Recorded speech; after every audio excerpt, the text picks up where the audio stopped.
Hi everyone, Harry Stamper here with Rhyme Signatures, the nerdiest music review this side of being a self-sacrificing astronaut on a giant chunk of space rock to the sound of Steven Tyler wailing dramatically. And today we're going to be doing a review of the new The Anchoret album. It all began with loneliness.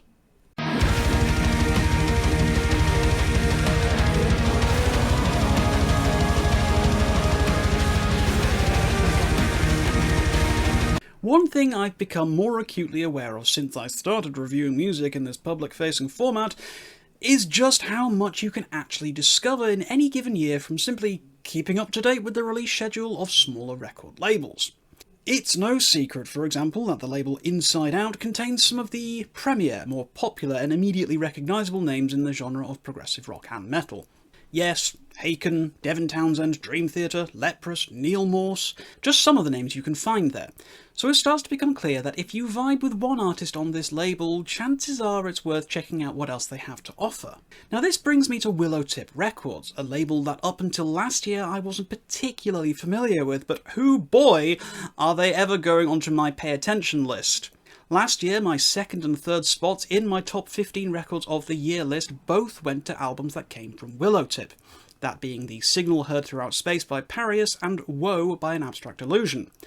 And darn it all if this debut album from the Anchoret, It All Began With Loneliness, isn't looking to continue this Willowtip sweep trend. Debut records are always the most exciting thing for me, a band taking its faltering steps out into the world, everything to prove, and a sense of fearless wonder in what they can potentially deliver.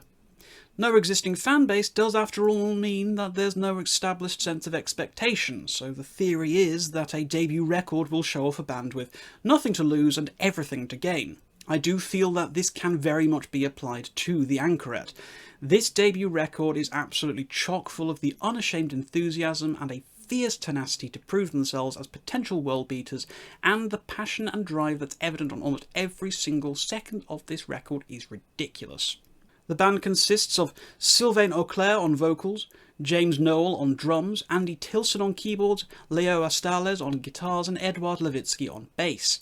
And yes, I do recognise some of these names already, particularly Andy Tilson for his work with The Tangent, and James Noel for his work with Aviations. So what's interesting to me that this, while being a debut record, is from mostly established musicians who've proven themselves within the world of progressive rock already. It still manages to carry itself off with that kind of rabid enthusiasm that you'd expect from a band formed of best friends who used to play in their dad's garage every Sunday though, always promising each other that they'd form a band the second that they reached 18. So, what is this record? What kind of message are the Anchoret delivering onto the stacked world of progressive rock and metal? Honestly, I think this is an album that manages to deliver on nearly every front, forming what can easily be described as one of the most immediate recommendations I can make to almost every kind of fan of prog rock and metal. There's a genuine slice of pretty much everything for everyone on here. You've got some harsh, aggressive, beat-down guitars and riffing that mirrors label mates An Abstract Illusion. There's huge, spacey, floating keyboards and saxophones, certain to please fans of the likes of Pink Floyd and King Crimson. The vocals run the gamut between fragile vulnerability of the likes of Fair to Midland and confident, powerful statements that wouldn't seem out of place on a Tool record. It's a lot.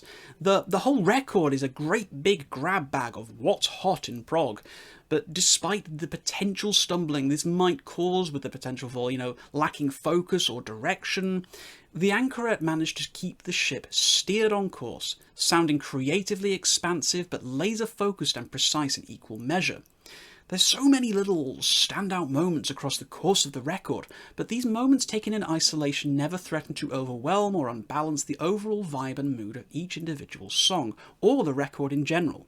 It's an impressive display of balance and getting just about the right amount of flourish amongst the bread and butter of the guitars, bass and drums.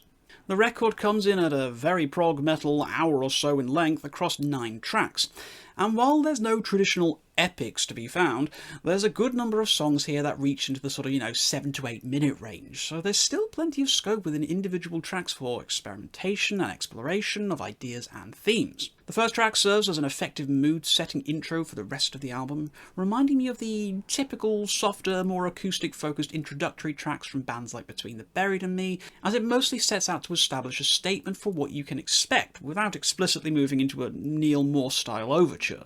Now, I'm just going to get my one minor issue of the album out of the way so that I can continue to gush about it with my conscience firmly clear. Sylvain Auclair is possibly the weakest of the links on a chain that is still made up out of titanium bands.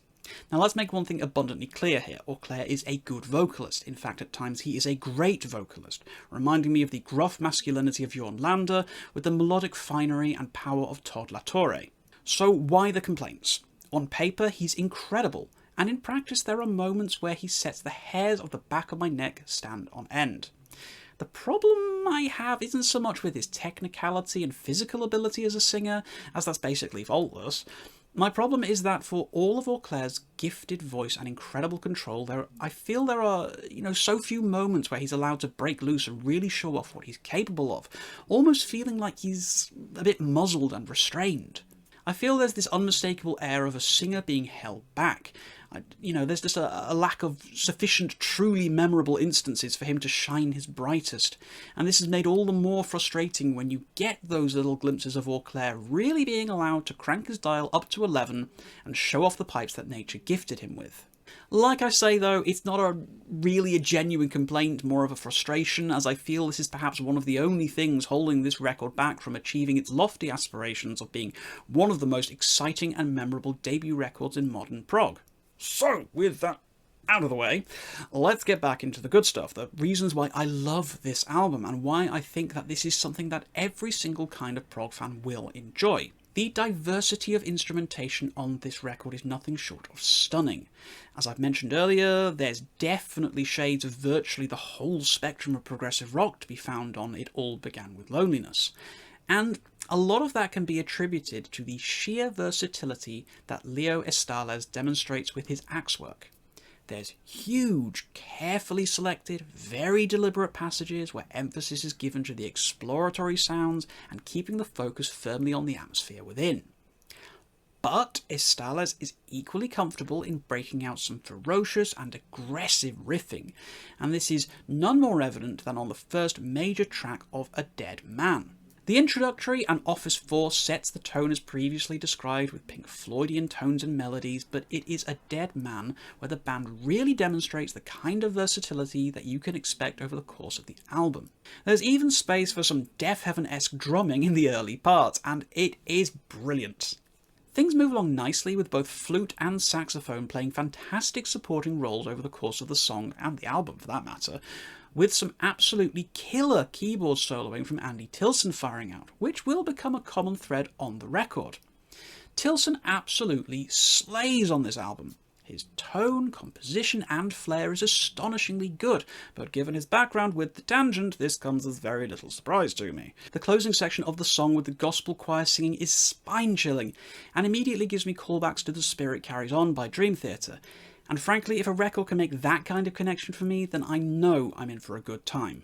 What I love about this record, though, is how we can go from these big, sweeping, positive and uplifting tracks to more dense, dark and ferocious subject matter, as is shown on Until the Sun Illuminates, which sounds as if modern Queensryche decided to cover old-school Opeth, and I absolutely love it. Auclair does this incredible, almost transitory growling vocal style, managing to capture the aggression and passion behind traditionally venomous death metal vocals, but without pushing too far past the precipice into pure gargling of razor blades.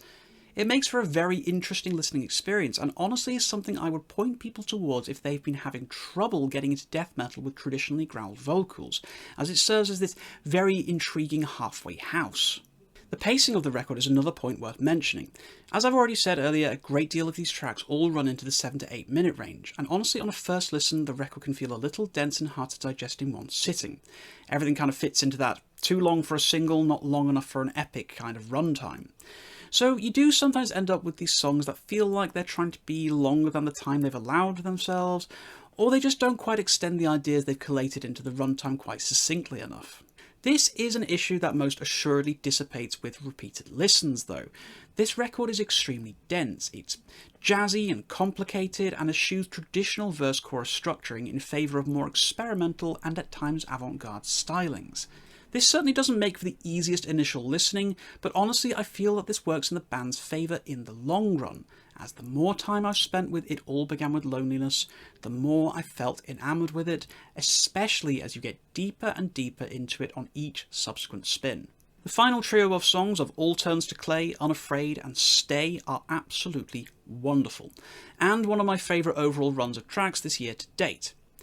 By this point in the album I'm invested. I've gotten accustomed to the stylings of the band, the tricks they've been pulling and the moods that this record has captured. And it's this final run that really cements this record into the hell yeah category for me. Every single member of the band has their moment to shine on this album, but it's definitely the closing chapters where they really let loose the most. And it feels like they're making the strongest efforts here to ensure that the listener does not forget their time with the album. So, what else can I say about the Anchorets' It All Began With Loneliness? This album has really left a strong impression on me, and in terms of debut records, this is definitely up there with the cream of the crop in the 2020s so far. It's not a perfect record by any stretch of the imagination. We could do with some more engaging vocal hooks, and it would be quite nice for the band to fire out like, a 15 to 20 minute epic, but honestly my criticisms are quite minor, especially when I compare my thoughts and feelings about this one in the grand scheme of things, and look at the bigger picture. Willowtip Records have once again got their hands on another winner, and I fully expect this record to perform admirably in my year-end list, especially if it continues to grow on me as the months carry on. Recommendations easy for this one, guys. Get a physical copy of this one. It really does have a bit of everything for every prog fan going on, and the kind of infectious enthusiasm that's on display on this record is hard not to fall in love with. It may have all begun with loneliness, but by the time this record wrapped up, it all finished with joy. This is all, of course, guys, just my opinion on the record, as you know, so if you have listened to this one, please tell me what you thought about it in the comments down below. If you did like this video, please do share it around with anyone else you think would possibly enjoy it, and please do consider subscribing to the channel for some more content. If you really like what I do as well, please also do consider clicking the coffee link in the description box down below to help support the channel. And until next time, guys, as always, keep your rhyme signatures odd.